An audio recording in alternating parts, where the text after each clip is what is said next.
ओम नमः शिवाय। हर हर महादेव जी। ओम जय शिव शंकर महादेव जी। जय भोलेनाथ बाबा जी।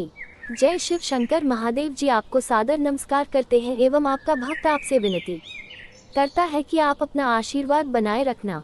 जय शिव शंकर महादेव जी। जो आपका पूरा कहानी सुनेगा आप सभी को अपना आशीर्वाद बनाए रखना। जय भोलेनाथ बाबा जी। भगवान शिव के 12 ज्योतिर्लिंग देश के अलग अलग भागों में स्थित हैं। इन्हें द्वादश ज्योतिर्लिंग के नाम से जाना जाता है। इन ज्योतिर्लिंग के दर्शन, पूजन, आराधना से भक्तों के जन्म जन्मांतर के सारे पाप समाप्त हो जाते हैं। वे भगवान शिव की कृपा के पात्र बनते हैं। ऐसे कल्याणकारी ज्योतिर्लिंगों की कथा हमने एक साथ यहाँ उपलब्ध कराई है। श्री सोमनाथ। गुजरात प्रांत के काठियावाड़ क्षेत्र में समुद्र के किनारे सोमनाथ नामक विश्व प्रसिद्ध मंदिर में ये ज्योतिर्लिंग स्थापित है। पहले ये क्षेत्र प्रभास क्षेत्र के नाम से जाना जाता था। यही भगवान श्री कृष्ण ने जरा नामक व्याध के बाण को निमित्त बनाकर अपनी लीला का संवरण किया था। यहाँ के ज्योतिर्लिंग की कथा का पुराणों में इस प्रकार से वर्णन है। दक्ष प्रजापति की 27 कन्याएं थीं। उन सभी का विवाह चंद्रदेव के साथ हुआ था, किंतु चंद्रमा का समस्त अनुराग व प्रेम उनमें से केवल रोहिणी के प्रति ही रहता था। उनके इस कृत्य से दक्ष प्रजापति की अन्य कन्याएं बहुत अप्रसन्न रहती थीं। उन्होंने अपनी यह व्यथा कथा अपने पिता को सुनाई। दक्ष प्रजापति ने इसके लिए चंद्रदेव को अनेक प्रकार से समझाया, किंतु रोहिणी के वशीभूत उनके हृदय पर इसका कोई प्रभाव नहीं पड़ा। अंततः दक्ष ने क्रुद्ध होकर उन्हें क्षयग्रस्त हो जाने का शाप दे दिया। इस शाप के कारण चंद्रदेव तत्काल क्षयग्रस्त हो गए।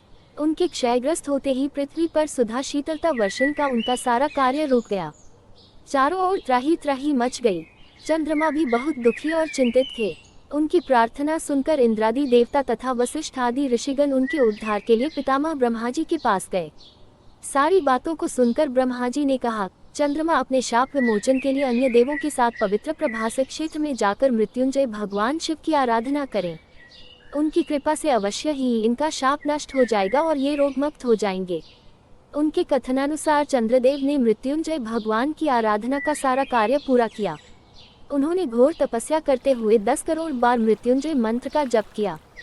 इससे प्रसन्न होकर मृत्युंजय भगवान शिव ने उन्हें अमृतत्व का वर प्रदान किया। उन्होंने कहा, चंद्रदेव तुम शोक न करो, मेरे वर से तुम्हारा शाप मोचन तो होगा ही, साथ ही साथ प्रजापति दक्ष के वचनों की रक्षा भी हो जाएगी। कृष्ण पक्ष में प्रतिदिन तुम्हारी एक एक कला क्षीण होगी, किंतु पुनः शुक्ल पक्ष में उसी क्रम से तुम्हारी एक एक कला बढ़ जाया करेगी। इस प्रकार प्रत्येक पूर्णिमा को तुम्हें पूर्ण चंद्रत्व प्राप्त होता रहेगा। चंद्रमा को मिलने वाले इस वरदान से सारे लोकों के प्राणी प्रसन्न हो उठे। सुधाकर चंद्रदेव पुनः 10 दिशाओं में सुधा वर्षण का कार्य पूर्ववत करने लगे।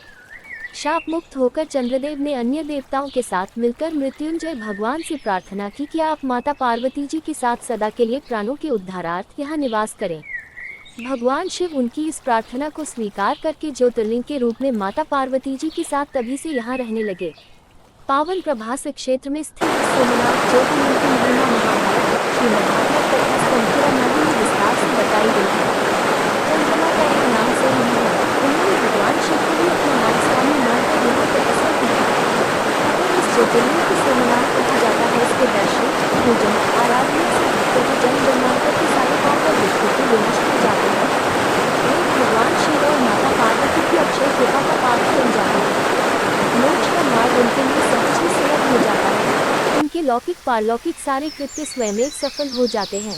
श्री मल्लिकार्जुन। आंध्र प्रदेश में कृष्णा नदी के तट पर दक्षिण का कैलाश कहे जाने वाले श्रीशैल पर्वत पर श्री मल्लिकार्जुन ज्योतिर्लिंग स्थित है।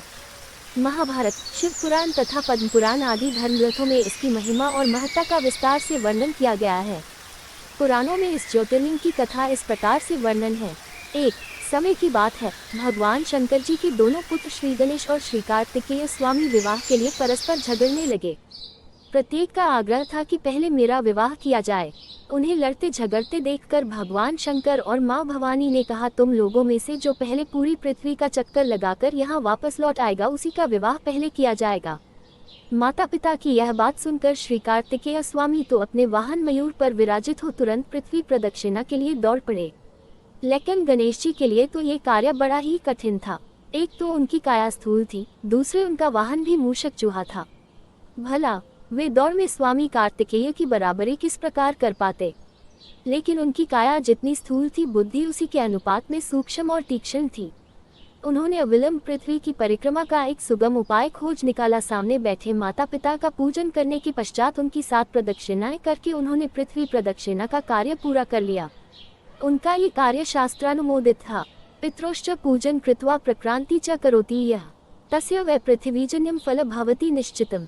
पूरी पृथ्वी का चक्कर लगाकर स्वामी कार्तिकेय जब तक लौटे तब तक गणेश जी का सिद्धि और बुद्धि नाम वाली 2 कन्याओं के साथ विवाह हो चुका था और उन्हें क्षेम तथा लाभ नामक 2 पुत्र भी प्राप्त हो चुके थे। ये सब देखकर स्वामी कार्तिकेय अत्यंत रुष्ट होकर क्रौंच पर्वत पर चले गए। माता पार्वती वहां उन्हें मनाने पहुंची। पीछे शंकर भगवान वहां पहुंचकर ज्योतिर्लिंग के रूप में प्रकट हुए और तब से मल्लिकार्जुन ज्योतिर्लिंग के नाम से प्रख्यात हुए। इनकी अर्चना सर्वप्रथम मल्लिका पुष्पों से की गई थी। मल्लिकार्जुन नाम पड़ने का यही कारण है। एक दूसरी कथा ये भी कही जाती है, इस शैल पर्वत के निकट किसी समय राजा चंद्रगुप्त की राजधानी थी। किसी विपत्ति विशेष के निवारणार्थ उनकी एक कन्या महल से निकलकर इस पर्वतराज के आश्रम में आकर यहाँ के गोपों के साथ रहने लगी। उस कन्या के पास एक बड़ी ही शुभ लक्षणा सुंदर श्यामा गौ थी। उस गौ का दूध रात में कोई चोरी से दुह ले जाता था। एक दिन संयोगवश उस राजकन्या ने चोर को दूध दुहते देख लिया और क्रोध होकर उस चोर की ओर दौड़ी, किंतु गौ के पास पहुंचकर उसने देखा कि वहां शिवलिंग के अतिरिक्त और कुछ नहीं है। राजकुमारी ने कुछ समय पश्चात उस शिवलिंग पर एक विशाल मंदिर का निर्माण कराया। यही शिवलिंग मल्लिकार्जुन के नाम से प्रसिद्ध है। शिवरात्रि के पर्व पर यहाँ बहुत बड़ा मेला लगता है। इस मल्लिकार्जुन शिवलिंग का दर्शन, पूजन एवं अर्चन करने वाले भक्तों की सभी सात्विक मनोकामनाएं पूर्ण हो जाती हैं। उनकी भगवान शिव के चरणों में स्थिर प्रीति हो जाती है। दैहिक, दैविक, भौतिक सभी प्रकार की बाधाओं से भी मुक्त हो जाते हैं। श्री महाकालेश्वर ये परम पवित्र ज्योतिर्लिंग मध्य प्रदेश के उज्जैन नगर में है। पुण्यसलिला क्षिप्रा नदी के तट पर स्थित उज्जैन प्राचीन काल में उज्जैनी के नाम से विख्यात था। इसे अवंतिकापुरी भी कहते थे। ये भारत की परम पवित्र सप्तपुरियों में से एक है। महाभारत, शिव पुराण एवं स्कंद पुराण में महाकाल ज्योतिर्लिंग की महिमा का पूरे विस्तार के साथ वर्णन किया गया है। इस ज्योतिर्लिंग की कथा पुराणों में इस प्रकार वर्णित है। प्राचीन काल में उज्जैनी में राजा चंद्रसेन राज्य करते थे। वो परम शिव भक्त थे। एक दिन श्रीकर नामक एक 5 वर्ष का गोप बालक अपनी माँ के साथ उधर से गुजर रहा था। राजा का शिव पूजन देखकर उसे बहुत विस्मय और कौतूहल हुआ। वो स्वयं उसी प्रकार की सामग्रियों से शिव पूजन करने के लिए लालायित हो उठा। सामग्री का साधन न जुट पाने पर लौटते समय उसने रास्ते से एक पत्थर का टुकड़ा उठा लिया। घर आकर उसी पत्थर को शिव रूप में स्थापित कर पुष्प, चंदन आदि से परम श्रद्धापूर्वक उसकी पूजा करने लगा। माता भोजन करने के लिए बुलाने आई, किंतु वह पूजा छोड़कर उठने के लिए किसी भी प्रकार तैयार नहीं हुआ। अंत में माता ने झल्लाकर पत्थर का वह टुकड़ा उठाकर दूर फेंक दिया। इससे बहुत ही दुखी होकर वह बालक जोर जोर से भगवान शिव को पुकारता हुआ रोने लगा। रोते रोते अंत में बेहोश होकर वह वहीं गिर पड़ा। बालक की अपने प्रति यह भक्ति और प्रेम देखकर भोलेनाथ भगवान शिव अत्यंत प्रसन्न हो गए। बालक ने जैसे ही होश में आकर अपने नेत्र खोले तो उसने देखा कि उसके सामने एक बहुत ही भव्य और अतिविशाल स्वर्ण और रत्नों से बना हुआ मंदिर खड़ा है। उस मंदिर के अंदर एक बहुत ही प्रकाशपूर्ण, भास्वत, तेजस्वी ज्योतिर्लिंग खड़ा है। बच्चा प्रसन्नता और आनंद से विभोर होकर भगवान शिव की स्तुति करने लगा। माता को जब ये समाचार मिला तब दौड़कर उसने अपने प्यारे लाल को गले से लगा लिया। पीछे राजा चंद्रसेन ने भी वहां पहुंचकर उस बच्चे की भक्ति और सिद्धि की बड़ी सराहना की। धीरे धीरे वहां बड़ी भीड़ जुट गई। इतने में उस स्थान पर हनुमान जी प्रकट हो गए। उन्होंने कहा, मनुष्यों, भगवान शंकर शीघ्र फल देने वाले देवताओं में सर्वप्रथम है। इस बालक की भक्ति से प्रसन्न होकर उन्होंने इसे ऐसा फल प्रदान किया है जो बड़े बड़े ऋषि मुनि करोड़ों जन्मों की तपस्या से भी प्राप्त नहीं कर पाते। इस गोप बालक की 8वीं पीढ़ी में धर्मात्मा नंदगोप का जन्म होगा। द्वापर युग में भगवान विष्णु कृष्ण अवतार लेकर उनके वहां तरह तरह की लीलाएं करेंगे। जी इतना कहकर अंतर्धान हो गए। उस स्थान पर नियम से भगवान शिव की आराधना करते हुए अंत में श्रीकर गोप और राजा चंद्रसेन शिवधाम को चले गए। इस ज्योतिर्लिंग के विषय में एक दूसरी कथा इस प्रकार कही जाती है। किसी समय अवंतिकापुरी में वेद पाठी तपोनिष्ठ एक अत्यंत तेजस्वी ब्राह्मण रहते थे। एक दिन दूषण नामक एक अत्याचारी असुर उनकी तपस्या में विघ्न डालने के लिए वहां आया। ब्रह्मा जी से वर प्राप्त कर वह बहुत शक्तिशाली हो गया था। उसके अत्याचार से चारों ओर त्राही त्राही मची हुई थी। ब्राह्मण को कष्ट में पड़ा देखकर प्राणी मात्र का कल्याण करने वाले भगवान शंकर वहां प्रकट हो गए। उन्होंने एक हुंकार मात्र से उस दारुण अत्याचारी दानव को वहीं जलाकर भस्म कर दिया। भगवान वहां हुंकार सहित प्रकट हुए, इसीलिए उनका नाम महाकाल पड़ गया। इसीलिए परम पवित्र ज्योतिर्लिंग को महाकाल के नाम से जाना जाता है। श्री ओंकारेश्वर, श्री ममलेश्वर, ये ज्योतिर्लिंग मध्य प्रदेश में पवित्र नर्मदा नदी के तट पर स्थित है। इस स्थान पर नर्मदा की 2 धाराओं में विभक्त हो जाने से बीच में एक टापू सा बन गया है। इस टापू को माधाता पर्वत या शिवपुरी कहते हैं। नदी की एक धारा इस पर्वत के उत्तर और दूसरी दक्षिण होकर बहती है। दक्षिण वाली धारा ही मुख्य धारा मानी जाती है। इसी माधाता पर्वत पर श्री ओंकारेश्वर ज्योतिर्लिंग का मंदिर स्थित है। पूर्व काल में महाराज माधाता ने इसी पर्वत पर अपनी तपस्या से भगवान शिव को प्रसन्न किया था। इसी से इस पर्वत को माधाता पर्वत कहा जाने लगा। इस ज्योतिर्लिंग मंदिर के भीतर 2 कोठरियों से होकर जाना पड़ता है। भीतर अंधेरा रहने के कारण यहाँ निरंतर प्रकाश चलता रहता है। ओंकारेश्वर लिंग मनुष्य निर्मित नहीं है, स्वयं प्रकृति ने इसका निर्माण किया है। इसके चारों ओर हमेशा जल भरा रहता है। संपूर्ण माधाता पर्वत ही भगवान शिव का रूप माना जाता है। इसी कारण इसे शिवपुरी भी कहते हैं। लोग भक्तिपूर्वक इसकी परिक्रमा करते हैं। कार्तिकी पूर्णिमा के दिन यहाँ बहुत भारी मेला लगता है। यहाँ लोग भगवान शिव जी को चने की दाल चढ़ाते हैं। रात्रि की शिव आरती का कार्यक्रम बड़ी भव्यता के साथ होता है। तीर्थयात्रियों को इसके दर्शन अवश्य करने चाहिए। इस ओंकारेश्वर ज्योतिर्लिंग के 2 स्वरूप हैं। एक को ममलेश्वर के नाम से जाना जाता है। ये नर्मदा के दक्षिण तट पर ओंकारेश्वर से थोड़ी दूर हटकर है। पृथक होते हुए भी दोनों की गणना एक ही में की जाती है। लिंग के 2 स्वरूप होने की कथा पुराणों में इस प्रकार दी गई है। एक बार विंध्य पर्वत ने पार्थिव अर्चना के साथ भगवान शिव की 6 मास तक कठिन उपासना की। उनकी इस उपासना से प्रसन्न होकर भूत भावन शंकर जी वहां प्रकट हुए। उन्होंने विंध्य को उनके मनोवांछित वर प्रदान किए। विंध्याचल की इस वर प्राप्ति के अवसर पर वहां बहुत से ऋषिगण और मुनि भी पधारे। उनकी प्रार्थना पर शिवजी ने अपने ओंकारेश्वर नामक लिंग के 2 भाग किए। एक का नाम ओंकारेश्वर और दूसरे का अमलेश्वर पड़ा। दोनों लिंगों का स्थान और मंदिर पृथक होते भी दोनों की सत्ता और स्वरूप एक ही माना गया है। शिव पुराण में इस ज्योतिर्लिंग की महिमा का विस्तार से वर्णन किया गया है। श्री ओंकारेश्वर और श्री ममलेश्वर के दर्शन का पुण्य बताते हुए नर्मदा स्नान के पावन फल का भी वर्णन किया गया है। प्रत्येक मनुष्य को इस क्षेत्र की यात्रा अवश्य ही करनी चाहिए। लौकिक पारलौकिक दोनों प्रकार के उत्तम फलों की प्राप्ति भगवान ओंकारेश्वर की कृपा से सहज ही हो जाती है। अर्थ, धर्म, काम, मोक्ष के सभी साधन उसके लिए सहज ही सुलभ हो जाते हैं। अंततः उसे लोकेश्वर महादेव भगवान शिव के परमधाम की प्राप्ति भी हो जाती है। भगवान शिव तो भक्तों पर अकारण ही कृपा करने वाले हैं।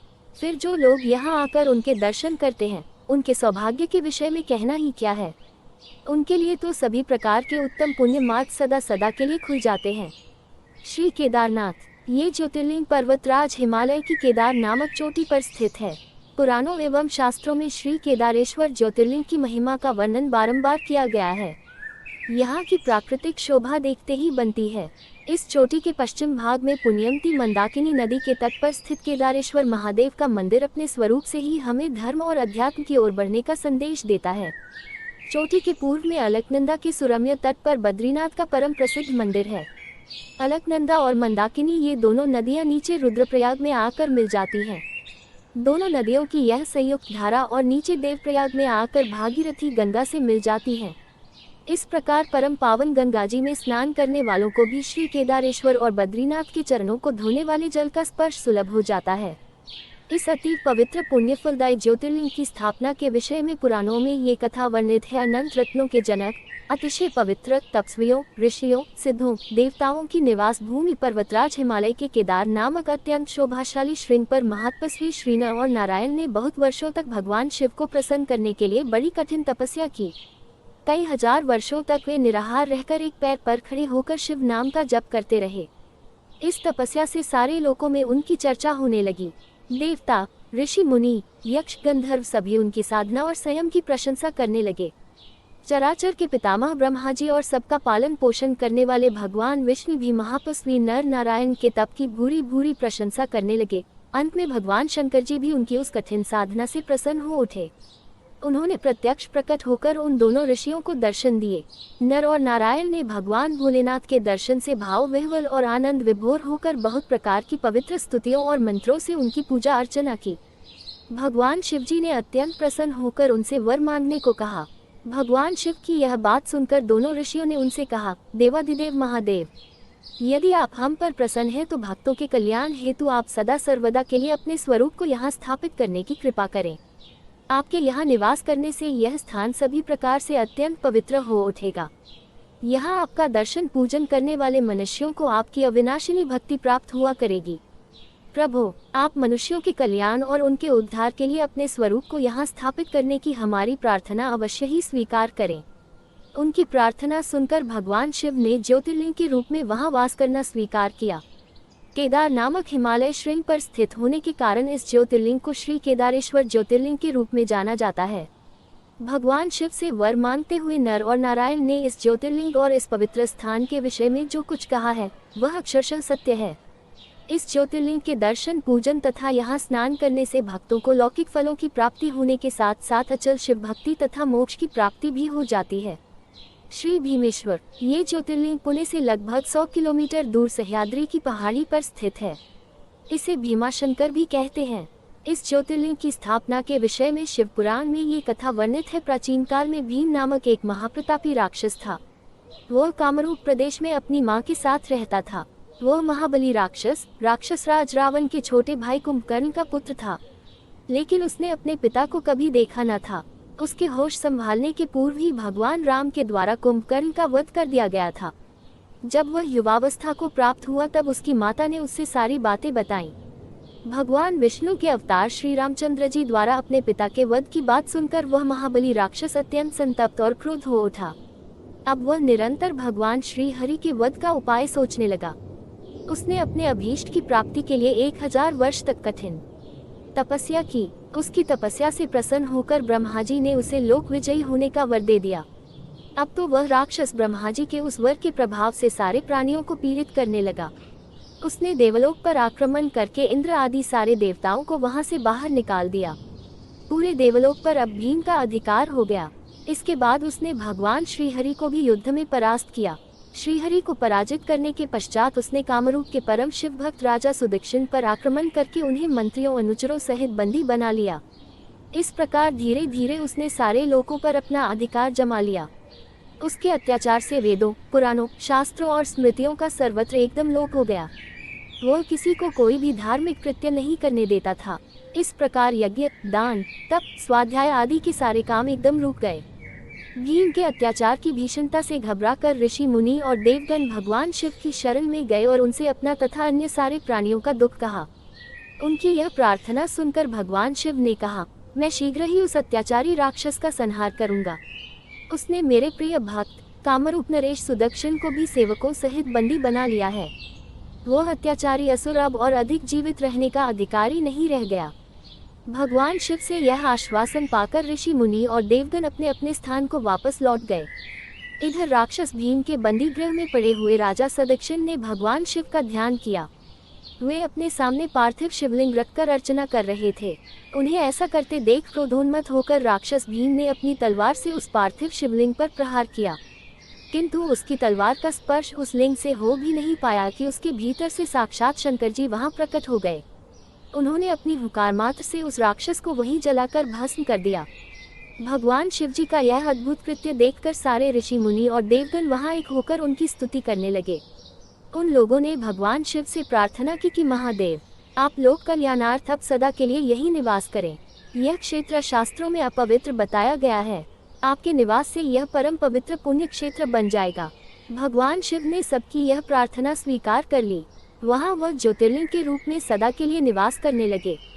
उनका ये ज्योतिर्लिंग भीमेश्वर के नाम से विख्यात हुआ। शिव पुराण में ये कथा पूरे विस्तार से दी गई है। इस ज्योतिर्लिंग की महिमा अमोघ है। इसके दर्शन का फल कभी व्यर्थ नहीं जाता। भक्तों की सभी मनोकामनाएं यहाँ आकर पूर्ण हो जाती हैं। श्री विश्वनाथ, ये ज्योतिर्लिंग उत्तर भारत की प्रसिद्ध नगरी काशी में स्थित है। इस नगरी का प्रलय काल में भी लोप नहीं होता। उस समय भगवान अपनी वासभूमि इस पवित्र नगरी को अपने त्रिशूल पर धारण कर लेते हैं और सृष्टि काल आने पर पुनः यथास्थान रख देते हैं। सृष्टि की आदि स्थली भी इसी नगरी को बताया जाता है। भगवान विष्णु ने इसी स्थान पर सृष्टि कामना से तपस्या करके भगवान शंकर जी को प्रसन्न किया था। अगस्त्य मुनि ने भी इसी स्थान पर अपनी तपस्या द्वारा भगवान शिव को संतुष्ट किया था।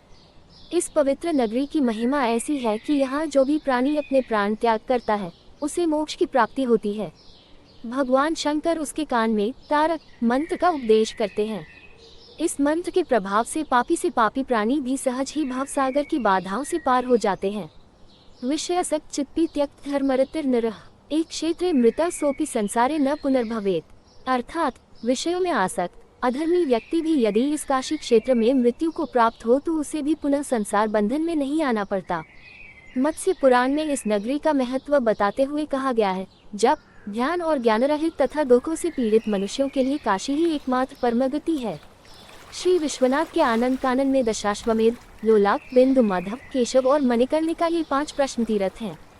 इसी से इसे अविमुक्त क्षेत्र कहा जाता है। जपक ध्यान विहीनाना ज्ञान वज्जित चेतसाम ततो दुःखाताना च गतिर्वाराणसी नृणाम तीर्थाना पंचकम सार विश्वेशानंदिकान्ने दशाश्वमेध लोलाका केशवो बिंदु माधव पंचमी तु महाश्रेष्ठ प्रोच्यते मणिकर्णिका एगिस्तु तीर्थवर्यश्च वर्ण्यते ह्यविमुक्तिकम। इस परम पवित्र नगरी के उत्तर की तरफ ओंकार खंड, दक्षिण में केदार खंड और बीच में विश्वेश्वर खंड है। प्रसिद्ध विश्वनाथ ज्योतिर्लिंग इसी खंड में स्थित है। पुराणों में इस ज्योतिर्लिंग के संबंध में ये कथा दी गई है। भगवान शंकर पार्वती जी से विवाह करके कैलाश पर्वत रह रहे थे, लेकिन वहाँ पिता के घर में ही विवाहित जीवन बिताना पार्वती जी को अच्छा न लगता था। एक दिन उन्होंने भगवान शिव से कहा, आप मुझे अपने घर ले चलिए, यहाँ रहना मुझे अच्छा नहीं लगता। सारी लड़कियाँ शादी के बाद अपने पति के घर जाती हैं, मुझे पिता के घर में ही रहना पड़ रहा है। भगवान शिव ने उनकी यह बात स्वीकार कर ली। माता पार्वती जी को साथ लेकर अपनी पवित्र नगरी काशी में आ गए। यहाँ आकर वे विश्वनाथ ज्योतिर्लिंग के रूप में स्थापित हो गए। इस ज्योतिर्लिंग के दर्शन पूजन द्वारा मनुष्य समस्त पापों तापों से छुटकारा पा जाता है। प्रतिदिन नियम से श्री विश्वनाथ के दर्शन करने वाले भक्तों के योगक्षेम का समस्त भार भगवान शंकर अपने ऊपर ले लेते हैं। ऐसा भक्त उनके परमधाम का अधिकारी बन जाता है। भगवान शिवजी की कृपा उस पर सदैव बनी रहती है। श्री त्रयंबकेश्वर ये ज्योतिर्लिंग महाराष्ट्र प्रांत में नासिक से 30 किलोमीटर दूर पश्चिम में स्थित है। इस ज्योतिर्लिंग की स्थापना के विषय में शिव पुराण में ही कथा वर्णित है। एक बार महर्षि गौतम के तपोवन में रहने वाले ब्राह्मणों की पत्नियां किसी बात पर उनकी पत्नी अहिल्या से नाराज हो गईं। उन्होंने अपने पतियों को ऋषि गौतम का अपकार करने के लिए प्रेरित किया। उन ब्राह्मणों ने इसके निमित्त भगवान श्री गणेश जी की आराधना की। उनकी आराधना से प्रसन्न हो गणेश जी ने प्रकट होकर उनसे वर मांगने को कहा। उन ब्राह्मणों ने कहा, प्रभु यदि आप हम पर प्रसन्न हैं तो किसी प्रकार ऋषि गौतम को इस आश्रम से बाहर निकाल दें। उनकी यह बात सुनकर गणेश जी ने उन्हें ऐसा वर मांगने के लिए समझाया, किंतु वे अपने आग्रह पर अटल रहे। अंततः गणेश जी को विवश होकर उनकी बात माननी पड़ी। अपने भक्तों का मन रखने के लिए वे एक दुर्बल गाय का रूप धारण करके ऋषि गौतम के खेत में जाकर रहने लगे। गाय को फसल चरते देखकर ऋषि बड़ी नरमी के साथ हाथ में तृण लेकर उसे हाँकने के लिए लपके। उन तृणों का स्पर्श होते ही वह गाय वहीं मरकर गिर पड़ी। अब तो बड़ा हाहाकार मचा। सारे ब्राह्मण एकत्र हो गो हत्यारा कहकर ऋषि गौतम की भर्त्सना करने लगे। ऋषि गौतम इस घटना से बहुत आश्चर्यचकित और दुखी थे। अब उन सारे ब्राह्मणों ने कहा कि तुम्हें यह आश्रम छोड़कर अन्यत्र कहीं दूर चले जाना चाहिए। गो हत्यारे के निकट रहने से हमें भी पाप लगेगा। विवश होकर ऋषि गौतम अपनी पत्नी अहिल्या के साथ वहां से 1 कोस दूर जाकर रहने लगे, किंतु उन ब्राह्मणों ने वहां भी उनका रहना दूभर कर दिया। वे कहने लगे, गो हत्या के कारण तुम्हें अब वेद पाठ और यज्ञादि के कार्य करने का कोई अधिकार नहीं रह गया। अत्यंत अनुनय भाव से ऋषि गौतम ने उन ब्राह्मणों से प्रार्थना की कि आप लोग मेरे प्रायश्चित और उद्धार का कोई उपाय बताएं। तब उन्होंने कहा, गौतम तुम अपने पाप को सर्वत्र सबको बताते हुए 3 बार पूरी पृथ्वी की परिक्रमा करो, फिर लौटकर यहाँ 1 महीने तक व्रत करो। इसके बाद ब्रह्मागिरि की 101 परिक्रमा करने के बाद तुम्हारी शुद्धि होगी, अथवा यहाँ गंगा जी को लाकर उनके जल से स्नान करके 1 करोड़ पार्थिव शिवलिंगों से शिवजी की आराधना करो। इसके बाद पुनः गंगा जी में स्नान करके इस ब्रह्मगिरि की 11 बार परिक्रमा करो। फिर 100 घरों के पवित्र जल से पार्थिव शिवलिंगों को स्नान कराने से तुम्हारा उद्धार होगा। ब्राह्मणों के कथनानुसार महर्षि गौतम वे सारे कार्य पूरे करके पत्नी के साथ पुनर्तल्लीन होकर भगवान शिव की आराधना करने लगे। इससे प्रसन्न हो भगवान शिव ने प्रकट होकर उनसे वर मांगने को कहा। महर्षि गौतम ने उनसे कहा, भगवान मैं यही चाहता हूँ कि आप मुझे गोहत्या के पाप से मुक्त कर दें। भगवान शिव ने कहा, गौतम तुम सर्वथा निष्पाप हो, गोहत्या का अपराध तुम पर छलपूर्वक लगाया गया था। छलपूर्वक ऐसा करवाने वाले तुम्हारे आश्रम के ब्राह्मणों को मैं दंड देना चाहता हूँ। इस पर महर्षि गौतम ने कहा कि प्रभु, उन्हीं के निमित्त से तो मुझे आपका दर्शन प्राप्त हुआ है, अब उन्हें मेरा परमहित समझकर उन पर आप क्रोध न करें। बहुत से ऋषियों, मुनियों और देवगणों ने वहां एकत्र हो गौतम की बात का अनुमोदन करते हुए भगवान शिव से सदा वहां निवास करने की प्रार्थना की। वे उनकी बात मानकर वहां त्रयम ज्योतिर्लिंग के नाम से स्थित हो गए। गौतम जी द्वारा लाई गई गंगा जी भी वहां पास में गोदावरी नाम से प्रवाहित होने लगी। ये ज्योतिर्लिंग समस्त पुण्यों को प्रदान करने वाला है। वैद्यनाथ ज्योत, श्री वैद्यनाथ, ये ज्योतिर्लिंग बिहार प्रांत के संथाल पगने में स्थित है। शास्त्र और लोक दोनों में उसकी बड़ी प्रसिद्धि है। इसकी स्थापना के विषय में ये कथा कही जाती है, एक बार राक्षस राज रावण ने हिमालय पर जाकर भगवान शिव का दर्शन प्राप्त करने के लिए बड़ी घोर तपस्या की। उसने एक एक करके अपने सिर काटकर शिवलिंग पर चढ़ाना शुरू किए। इस प्रकार उसने अपने 9 सिर वहां काटकर चढ़ा दिए। जब वह अपना 10वां और अंतिम सिर काटकर चढ़ाने के लिए उद्यत हुआ तब भगवान शिव अति प्रसन्न और संतुष्ट होकर उसके समक्ष प्रकट हो गए। शीश काटने को उद्यत रावण का हाथ पकड़कर उन्होंने उसे ऐसा करने से रोक दिया। उसके 9 सिर भी पहले की तरह जोड़ दिए और अत्यंत प्रसन्न होकर उससे वर मांगने को कहा। रावण ने वर के रूप में भगवान शिव से उस शिवलिंग को अपनी राजधानी लंका में ले जाने की अनुमति मांगी। भगवान शिव ने उसे यह वरदान तो दे दिया, लेकिन एक शर्त भी उसके साथ लगा दी। उन्होंने कहा, तुम शिवलिंग ले जा सकते हो, किंतु यदि रास्ते में इसे कहीं रख दोगे तो यह वहीं अचल हो जाएगा, तुम फिर इसे उठा न सकोगे। रावण इस बात को स्वीकार कर उस शिवलिंग को उठाकर लंका के लिए चल पड़ा। चलते चलते एक जगह मार्ग में उसे लघु शंका करने की आवश्यकता महसूस हुई। वह उस शिवलिंग को एक अहीर के हाथ में थमाकर लघु शंका की निवृत्ति के लिए चल पड़ा। उस अहीर को शिवलिंग का भार बहुत अधिक लगा और वह उसे संभाल न सका। विवश होकर उसने शिवलिंग को वही भूमि पर रख दिया। रावण जब लौटकर आया तब बहुत प्रयत्न करने के बाद भी उस शिवलिंग को किसी प्रकार भी उठा न सका। अंत में थककर उस पवित्र शिवलिंग पर अपने अंगूठे का निशान बनाकर उसे वहीं छोड़कर लंका को लौट गया। तत्पश्चात ब्रह्मा, विष्णु आदि देवताओं ने वहां आकर उस शिवलिंग का पूजन किया। इस प्रकार वहां उसकी प्रतिष्ठा कर वे लोग अपने अपने धाम को लौट गए। यही ज्योतिर्लिंग श्री वैद्यनाथ के नाम से जाना जाता है। ये श्री वैद्यनाथ ज्योतिर्लिंग अनंत फलों को देने वाला है। ये 11 अंगुल ऊंचा है। इसके ऊपर अंगूठे के आकार का गड्ढा है। कहा जाता है कि यह वही निशान है जिसे रावण ने अपने अंगूठे से बनाया था। यहाँ दूर दूर से तीर्थों का जल लाकर चढ़ाने का विधान है। रोग मुक्ति के लिए भी इस ज्योतिर्लिंग की महिमा बहुत प्रसिद्ध है। पुराणों में बताया गया है कि जो मनुष्य इस ज्योतिर्लिंग का दर्शन करता है उसे अपने समस्त पापों से छुटकारा मिल जाता है। उस पर भगवान शिव की कृपा सदा बनी रहती है। दैहिक, दैविक, भौतिक कष्ट उसके पास भूलकर भी नहीं आते। भगवान शंकर की कृपा से वह सारी बाधाओं, समस्त रोगों शोकों से छुटकारा पा जाता है। उसे परम शांतिदायक शिवक धाम की प्राप्ति होती है। अगले पृष्ठ पर पड़े गुजरात में स्थित श्री नागेश्वर ज्योतिर्लिंग। श्री नागेश्वर भगवान शिव का ये प्रसिद्ध ज्योतिर्लिंग गुजरात प्रांत में द्वारकापुरी से लगभग 17 मील की दूरी पर स्थित है। इस पवित्र ज्योतिर्लिंग के दर्शन की शास्त्रों में बड़ी महिमा बताई गई है। कहा गया है कि जो श्रद्धापूर्वक इसकी उत्पत्ति और महात्म्य की कथा सुनेगा वह सारे पापों से छुटकारा पाकर समस्त सुखों का भोग करता हुआ अंत में भगवान शिव के परम पवित्र दिव्य धाम को प्राप्त होगा। एतद् यः शृण्वन् नित्यं नागेशोद्भवमाद्रात् सर्वान् कामानियात् धीमान् महापातकनाशनम्। इस ज्योतिर्लिंग के संबंध में पुराणों ये कथा वर्णित है। सुप्रिय नामक एक बड़ा धर्मात्मा और सदाचारी वैश्य था। वह भगवान शिव का अनन्य भक्त था। वह निरंतर उनकी आराधना, पूजन और ध्यान में तल्लीन रहता था। अपने सारे कार्य वह भगवान शिव को अर्पित करके करता था। मन, वचन, कर्म से वह पूर्णतः शिवार्चन में ही तल्लीन रहता था। उसकी इस शिव भक्ति से दारुक नामक एक राक्षस बहुत क्रुद्ध रहता था। उसे भगवान शिव की यह पूजा किसी प्रकार भी अच्छी नहीं लगती थी। वह निरंतर इस बात का प्रयत्न किया करता था कि उस सुप्रिय की पूजा अर्चना में विघ्न पहुँचे। एक बार सुप्रिय नाव पर सवार होकर कहीं जा रहा था। उस दुष्ट राक्षस दारुक ने यह उपयुक्त अवसर देखकर नाव पर आक्रमण कर दिया। उसने नाव में सवार सभी यात्रियों को पकड़कर अपनी राजधानी में ले जाकर कैद कर लिया। सुप्रिय कारागार में भी अपने नित्य नियम के अनुसार भगवान शिव की पूजा आराधना करने लगा।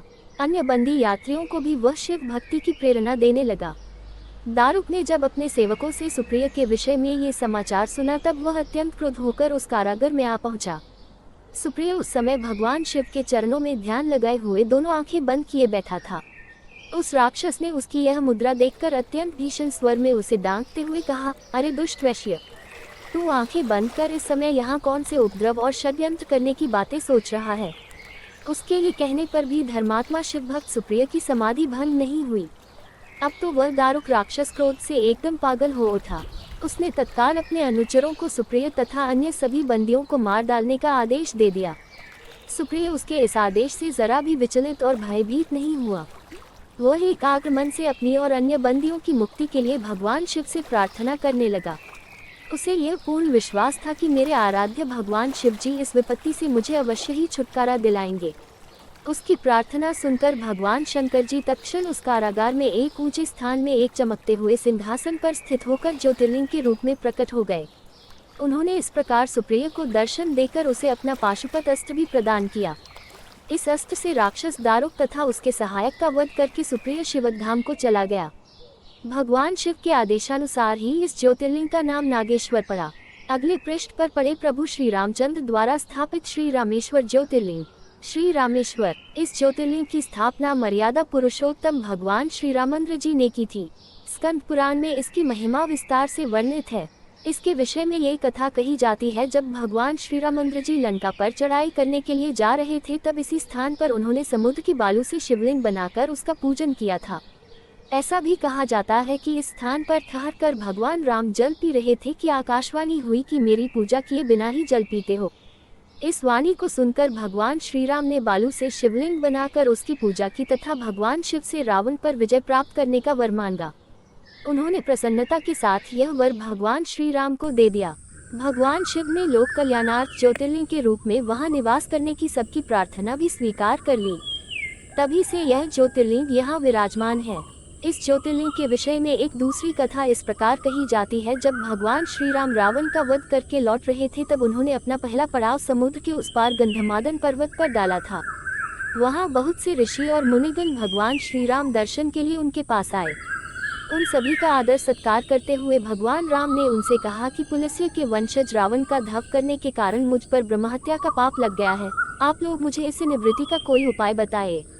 ये बात सुनकर वहां उपस्थित सारे ऋषियों मुनियों ने एक स्वर से कहा कि आप यहाँ शिवलिंग की स्थापना कीजिए, इससे आप ब्रह्म हत्या के पाप से छुटकारा पा जाएंगे। भगवान श्री राम ने उनकी यह बात स्वीकार कर जी को कैलाश पर्वत जाकर वहां से शिवलिंग लाने का आदेश दिया। हनुमान जी तत्काल ही वहां जा पहुंचे, किंतु उन्हें उस समय वहां भगवान शिव के दर्शन नहीं हुए। अतः वे उनका दर्शन प्राप्त करने के लिए वहीं बैठकर तपस्या करने लगे। कुछ काल पश्चात शिव जी के दर्शन प्राप्त कर हनुमान जी शिवलिंग लेकर लौटे, किंतु तब तक शुभ मुहूर्त बीत जाने की आशंका से यहाँ सीता जी द्वारा लिंग की स्थापना का कार्य कराया जा चुका था। हनुमान जी को ये सब देखकर बहुत दुख हुआ।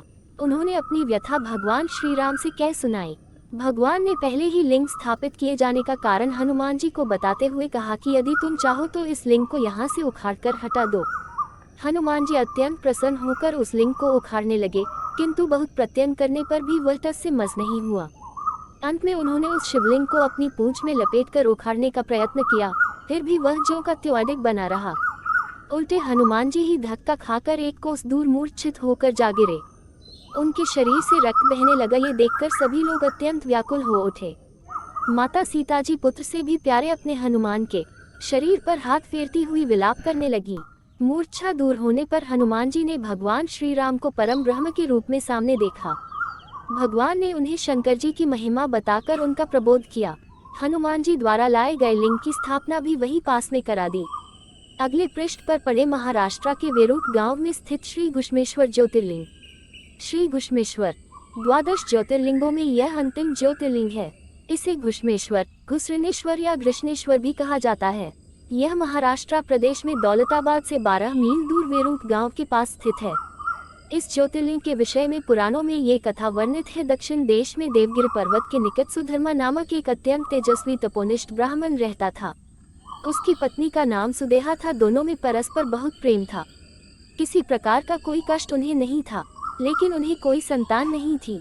ज्योतिष गणना से पता चला कि सुदेहा के गर्भ से संतानोत्पत्ति हो ही नहीं सकती। सुदेहा संतान की बहुत ही इच्छुक थी। उसने सुधर्मा से अपनी छोटी बहन से दूसरा विवाह करने का आग्रह किया। पहले तो सुधर्मा को ये बात नहीं जची, लेकिन अंत में उन्हें पत्नी की जिद के आगे झुकना ही पड़ा। वे उसका आग्रह टाल नहीं पाए। वे अपनी पत्नी की छोटी बहन घुष्मा को ब्याह कर घर ले आए। घुष्मा अत्यंत विनीत और सदाचारिणी स्त्री थी। वह भगवान शिव की अनन्य भक्ता थी। प्रतिदिन 101 पार्थिव शिवलिंग बनाकर हृदय की सच्ची निष्ठा के साथ उनका पूजन करती थी। भगवान शिवजी की कृपा से थोड़े ही दिन बाद उसके गर्भ से अत्यंत सुंदर और स्वस्थ बालक ने जन्म लिया।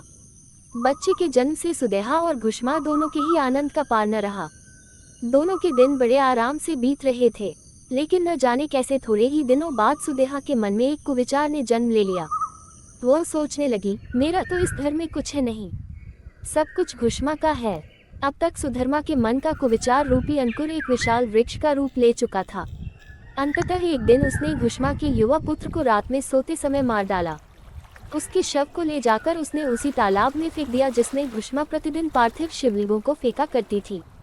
मेरे पति पर भी उसने अधिकार जमा लिया, संतान भी उसी की है। ये कुविचार धीरे धीरे उसके मन में बढ़ने लगा। इधर घुष्मा का वह बालक भी बड़ा हो रहा था। धीरे धीरे वह जवान हो गया, उसका विवाह भी हो गया। अब तक सुधर्मा के मन का कुविचार रूपी अंकुर एक विशाल वृक्ष का रूप ले चुका था। अंततः एक दिन उसने घुष्मा के युवा पुत्र को रात में सोते समय मार डाला। उसके शव को ले जाकर उसने उसी तालाब में फेंक दिया जिसमें घुष्मा प्रतिदिन पार्थिव शिवलिंगों को फेंका करती थी। सुबह होते ही सबको इस बात का पता लगा। पूरे घर में कोहराम मच गया। सुधर्मा और उसकी पुत्रवधू दोनों सिर पीटकर फूट फूट कर रोने लगे, लेकिन घुष्मा नित्य की भांति भगवान शिव की आराधना में तल्लीन रही, जैसे कुछ हुआ ही न हो। पूजा समाप्त करने के बाद वह पार्थिव शिवलिंगों को तालाब में छोड़ने के लिए चल पड़ी। जब वह तालाब से लौटने लगी, उसी समय उसका प्यारा लाल तालाब के भीतर से निकलकर आता हुआ दिखलाई पड़ा। वह सदा की भांति आकर घुष्मा के चरणों पर गिर पड़ा, जैसे कहीं आसपास से ही घूमकर आ रहा हो। इसी समय भगवान शिव भी वहां प्रकट होकर घुष्मा से वर मांगने को कहने लगे। वह सुदेहा की घनौनी करतूत से अत्यंत क्रोध हो उठे थे। अपने त्रिशूल द्वारा उसका गला काटने को उद्यत दिखलाई दे रहे थे। घुष्मा ने हाथ जोड़कर भगवान शिव से कहा, प्रभु, यदि आप मुझ पर प्रसन्न हैं तो मेरी उस अभागिन बहन को क्षमा कर दें। निश्चित ही उसने अत्यंत जघन्य पाप किया है, किंतु आपकी दया से मुझे मेरा पुत्र वापस मिल गया। अब आप उसे क्षमा करें। और प्रभु, मेरी एक प्रार्थना और है, लोक कल्याण के लिए आप इस स्थान पर सर्वदा के लिए निवास करें। भगवान शिव ने उसकी ये दोनों बातें स्वीकार कर लीं। ज्योतिर्लिंग के रूप में प्रकट होकर वह वहीं निवास करने लगे। सती शिवभक्त घुष्मा के आराध्य होने के कारण वे यहाँ घुष्मेश्वर महादेव के नाम से विख्यात हुए।